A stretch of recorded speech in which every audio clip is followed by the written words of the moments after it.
Magandang araw po sa ating mga mahal na mga kababayan at hanggang ngayon ay nagdudusa pa rin sa kabulastugan itong Marcos. Nung una, kabulastugan lang sa mahal na presyo, kabulastugan lamang sa kanyang constant travel na wala namang saysay ang pagpunta niya doon sa mga bansa na yan. Nung una, kabulastugan lang sa mga smuggling ng asukal. Akala natin, small fry lang yung corruption. Pero ngayon pare, sobra-sobra ng corruption. At sinasabi ng ating isang senadora na hindi lang corruption. Pati yung management at saka pagpapatakbo ng bansa, hindi maaaring ipapatuloy pa sa kanyang kapatid dahil ito pala ay sobrang drug addict. Magmula pang bata sila hanggang ngayon. O pakinggan natin itong kapatid mismo ang nagsabi na drug addict itong kapatid niya. Pa lamang kami ni Bongbong. Alam na ng buong pamilya ang problema sa kanya.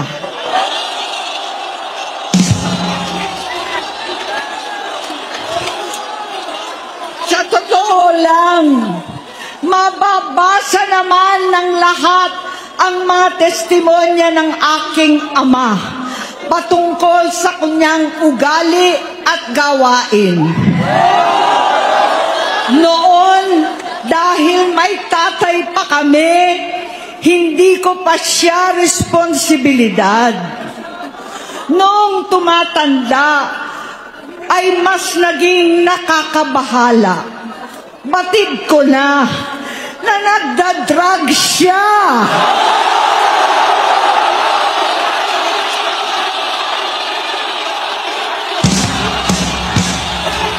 Nalaman ko at ng pamilya, nalaman ng pamilya, seryoso ito.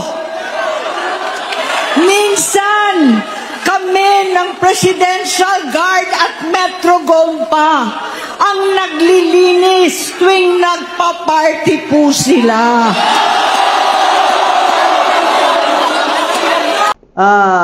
Bullseye yun, no? Si Amy ba talaga yun?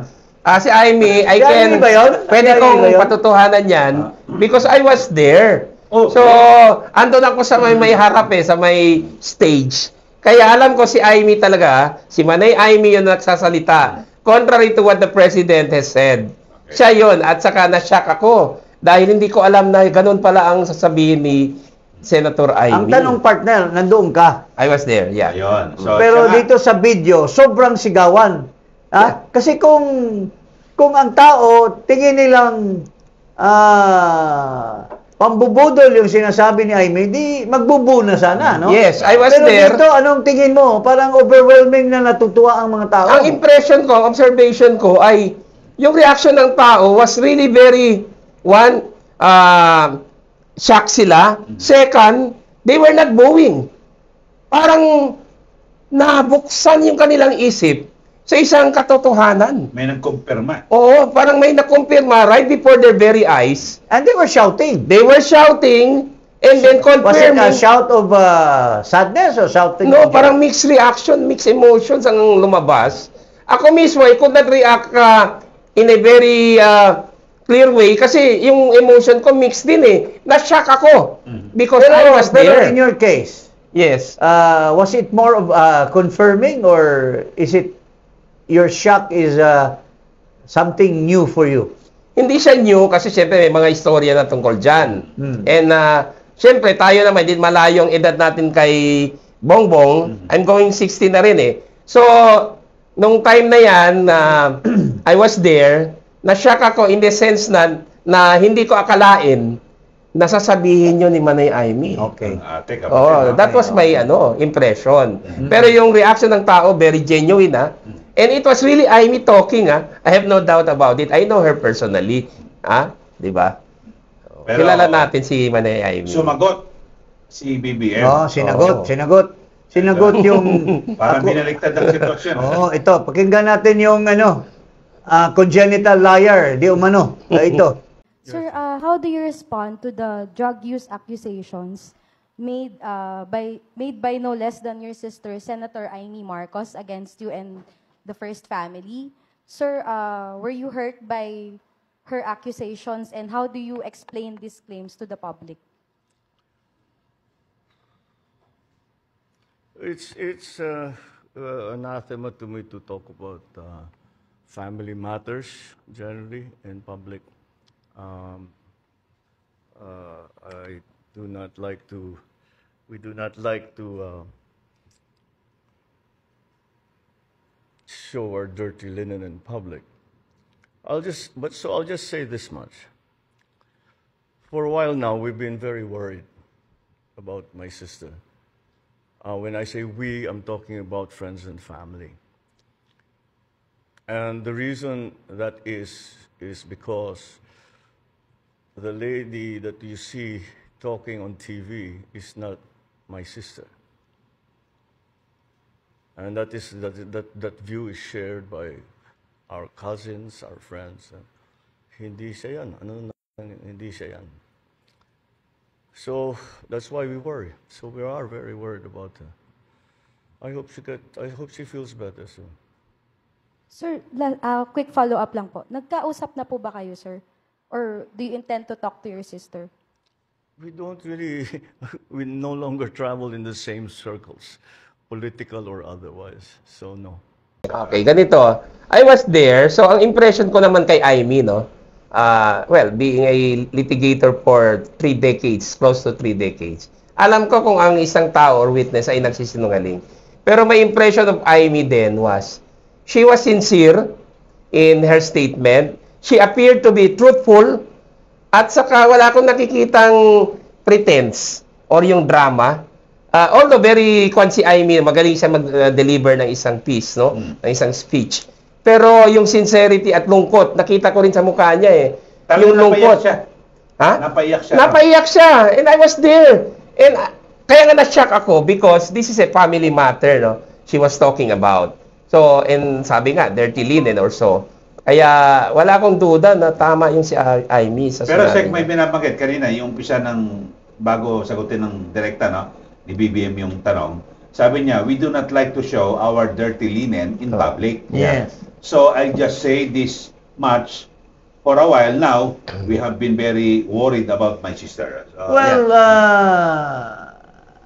that's normally, pero when the whole country, the people are involved in the health of the president, that it affects the well-being of the people, the future of the country, the economy of the country. It cannot be said washing dirty linen because it's no longer, it's beyond that eh. When you have dirty things inside you, okay lang yan kung mga kapitbahay mo at mga friends mo, and relatives, limited friends and relatives.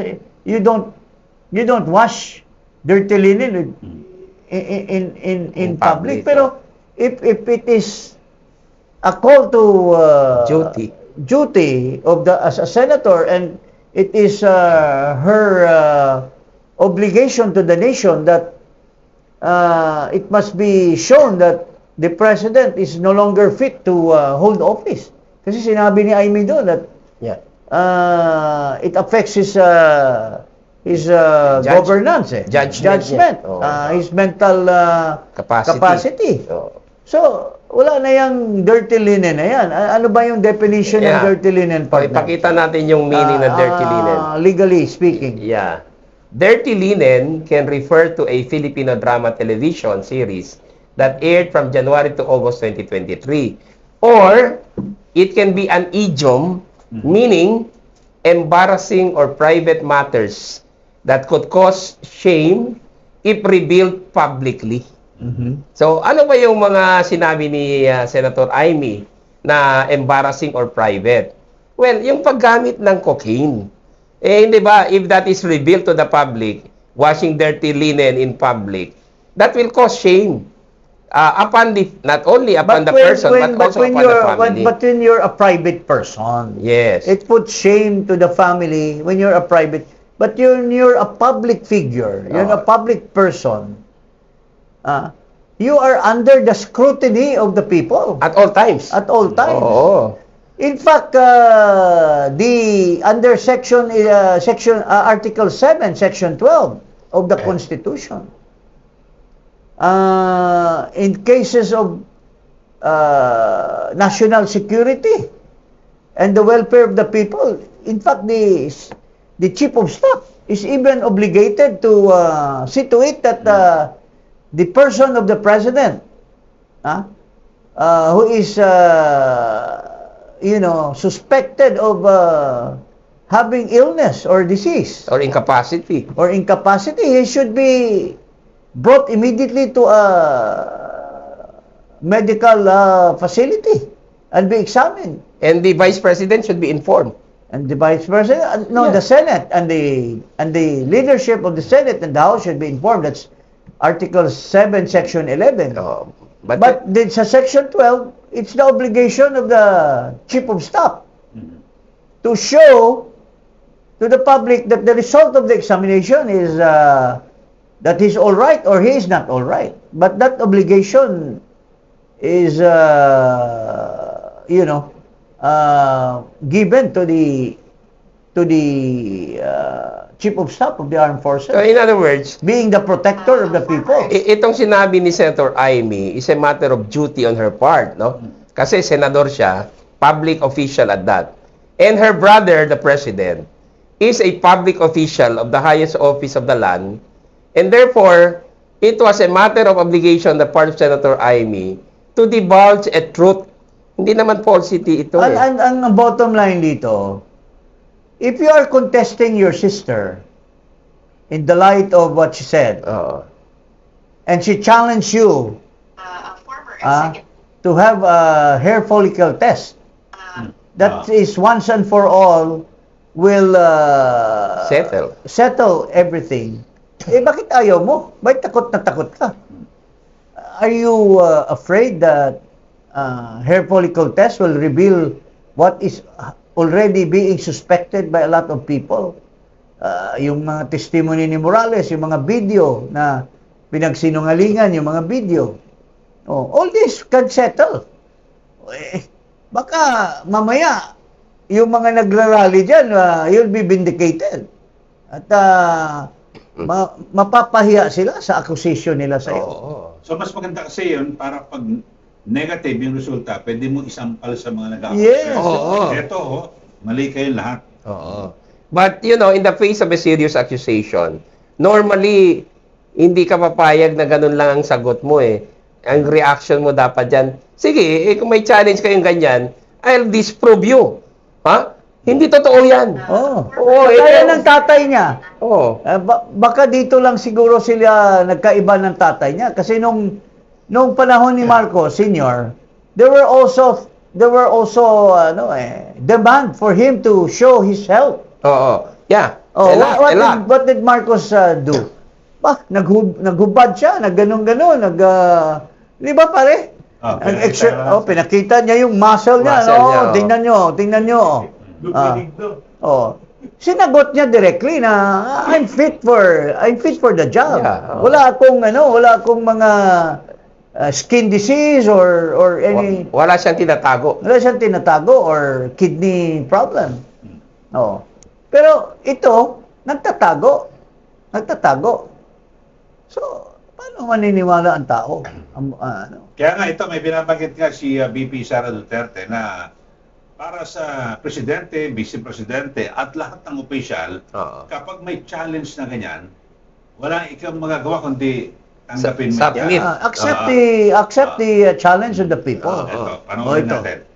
President ka or vice president ka or any government official for that matter, hindi ka pwedeng humindi kapag sinasabihan ka na magpa-drug test ka, magpa-neuropsychiatric exam ka, or any other exam na mag-relate sa competency mo to lead. So, dapat kapag merong challenge na ganyan, ay isubmit mo kaagad yung sarili mo for drug test. Naniniwala ka ba na gumagamit talaga yung first family? Bigyan natin ng lahat ng mga nakasama nila sa mga parties nila nagsasabi na gumagamit sila ng droga. So lahat talaga obligado. Obligado, oo. Kasi pag inaamong ka talagang gano'n, I remember, Sek, tayo, no? When we were serving in Malacanang, dumaan din tayo sa drug test, eh. Pina-drug test kami. Lahat. Lahat. Pare, every time we have we renew our license. Sa barel, sa driving, driver's license. Mayroong drug test. Oo. Iihi ka at titingnan. SOP na yan, eh. No? Pero ito mas matindi pa kasi presidente ka. Presidente. The more reason that you should prove to the people that you are clean. Yeah. You are not suffering from any illness or disease. Kasi ikaw magdedesisyon ng para sa kapakanan na mahigit sa 100 million na Pilipino. Yeah. Baka mamali ka. Dahil sa, di ba? Yun lang mga hinala. Para maalis na hinala. Oo. Tapos yung kanyang mga propagandist, yung mga kanyang mga sa kanya, ano bang tawag niyan? Humihingi ng paumanhin in his behalf. Mga apologies are saying na paano naman magiging drug addict ito? Nag-offer siya ng kanyang kidney sa kanyang tatay. Lalo na yung si Lucaret, sinasabi ni Lucaret. Paring Eli, mayroon kang proof na he never donated. He never donated. Ano sabi nung paano naman mag-donate yan? Duwag yan. Ayaw na, takot yan na mag-opera. Anong sinasabi dyan sa kinuha mong Hindi totoo na siya ang nag-donate. Hindi totoo. So he never donated any kidney to his father. So ginagawa lang nilang Yusek Claire Castro na para hindi totoong drug addict. Tayo pinagloloko nila tayo kung ganon.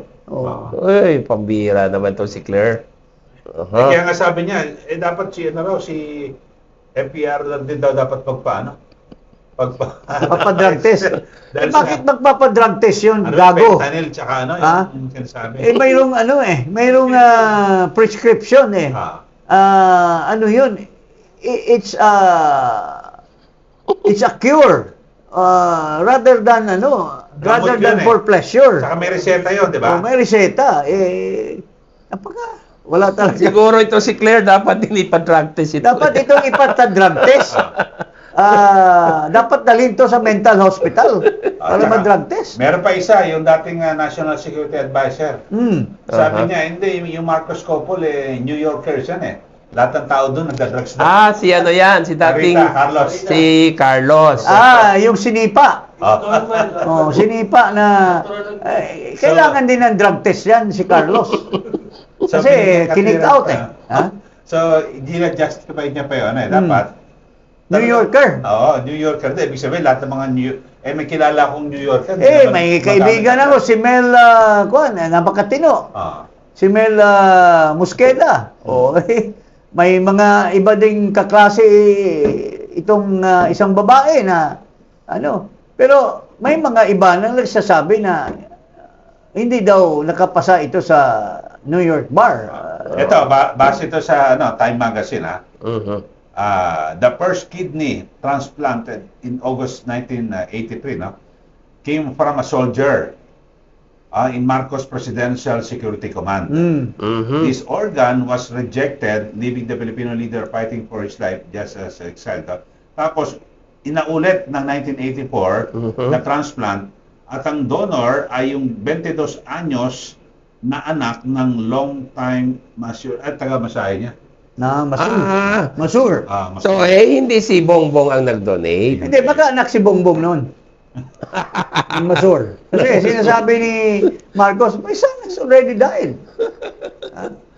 We do not know. Pero, I do not know. klaro na gawa-gawa ang storya ni Claire Castro. Para lang may depensa. Oo, mga apologies, gabi naman kayo. Kung mag-invento kayo, dapat naman makatotohanan. Niloloko nyo kami. Despite of all this evidence of corruption as mastermind, itong drug use and everything, magsasagawa daw ng rally ang simbahang Katoliko. Pero,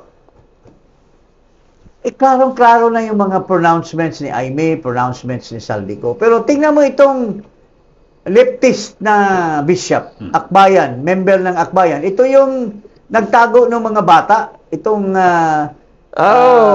I remember 2017. Mga minors na tinago ni Ontiveros, tapos kasabwat niya itong bishop na ito.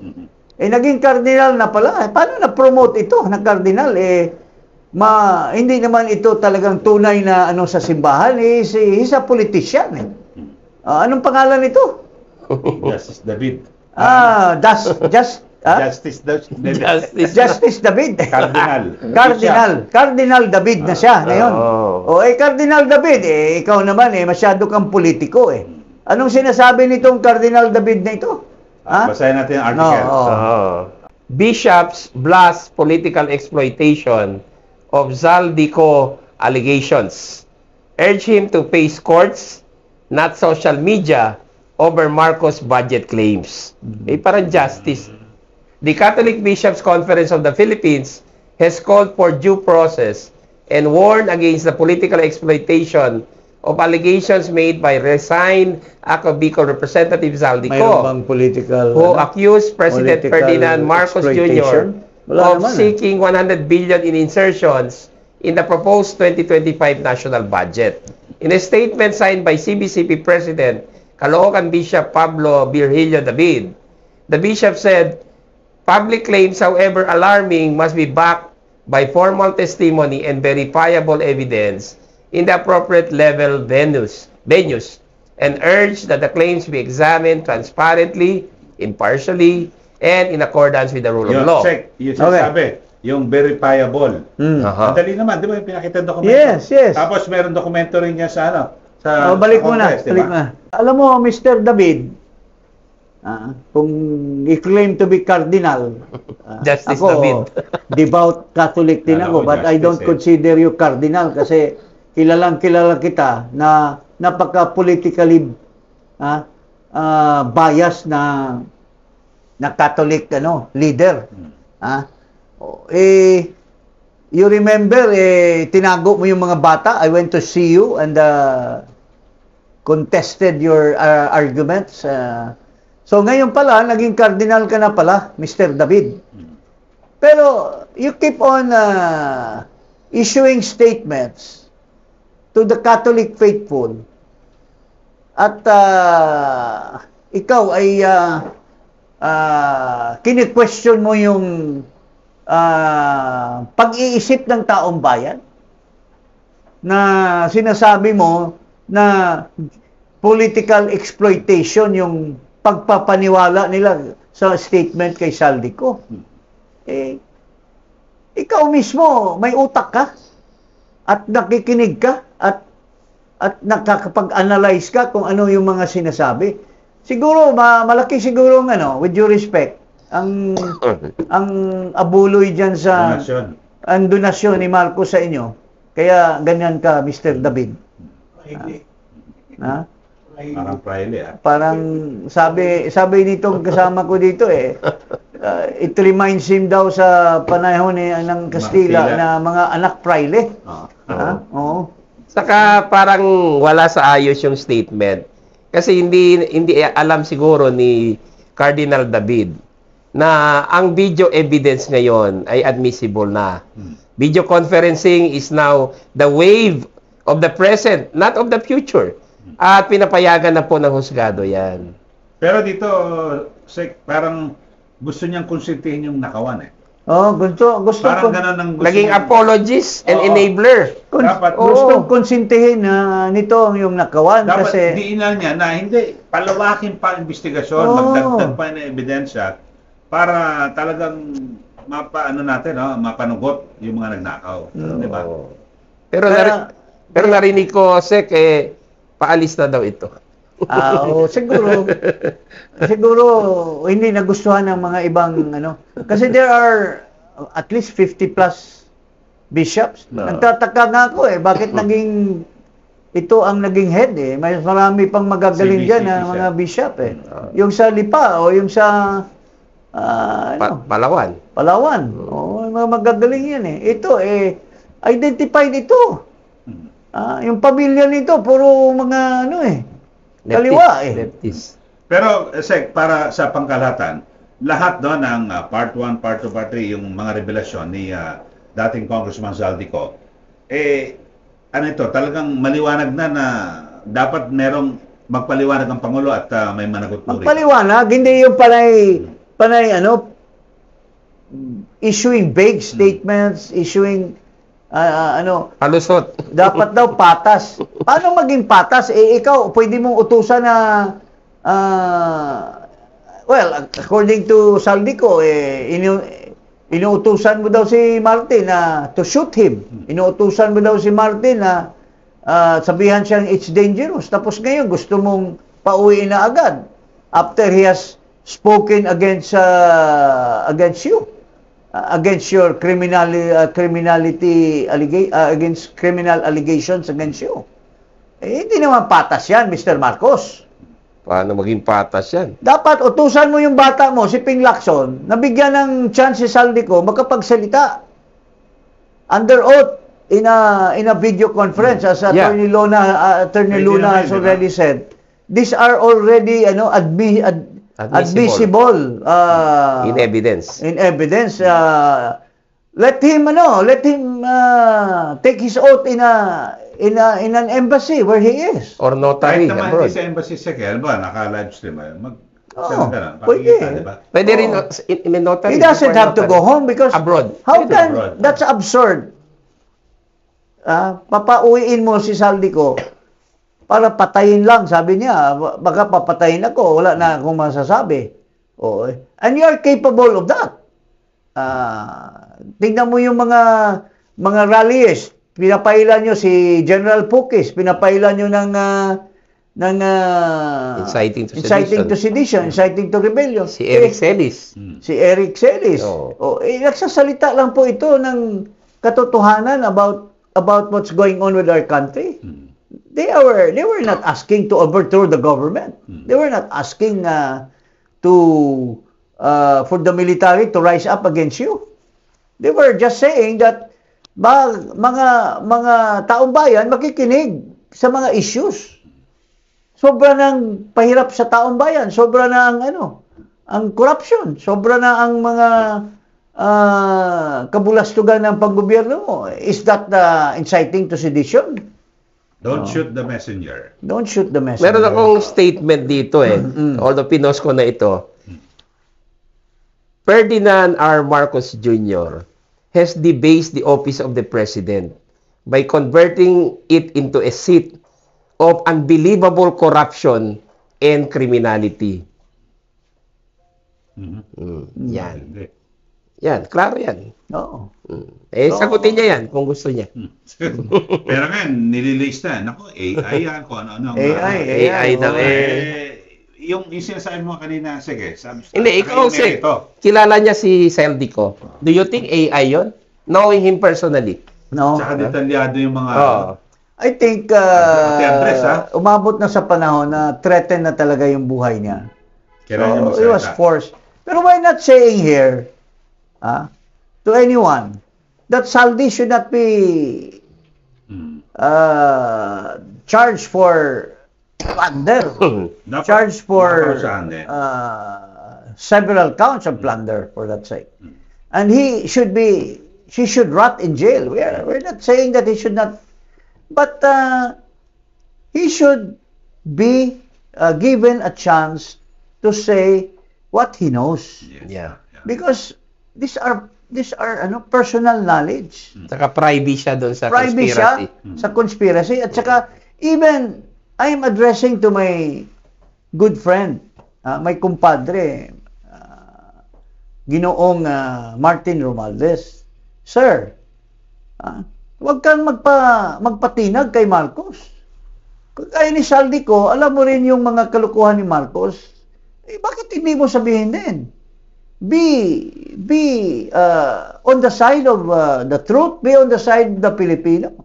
If you really think your cousin is the one that is the mastermind, then let it be. Spill the beans against him. We also call on Bersamin, Amina Pangandaman. And Adrian Bersamin. Magsabi kayo ng totoo. Don't keep quiet. O are you being threatened? O magsabi kayo ng totoo. Kayo ba talaga ang nag-utos kay Saldico na mag-insert? It's incredible. So you have to speak. Ha? Di ba? In fact, tinira sila dyan ni Professor Monsod eh. Sabi niya, yan ang isang bagay na hindi ako maniniwala. That the mere underlings sa mga undersecretaries could have pulled off that insertion. Dalawa lang araw eh. Incompetent or stupid. Or stupid. Sabi ni Professor Monsod. Okay. Well, that's really incompetent and stupid because pinirmahan mo yung budget na alam mo may insertion. 3 taon. 3 taon. Unless you are part of the conspiracy. Pero may konting diferensya, Sek, incapacity. May incapacity. He cannot, at that time he signed the GAA, he cannot determine whether what is right or what is wrong. Okay. So, huwag kalimutang mag-subscribe dito sa Iparas kay Paras at i-click ang notification bell. Maraming salamat sa lahat.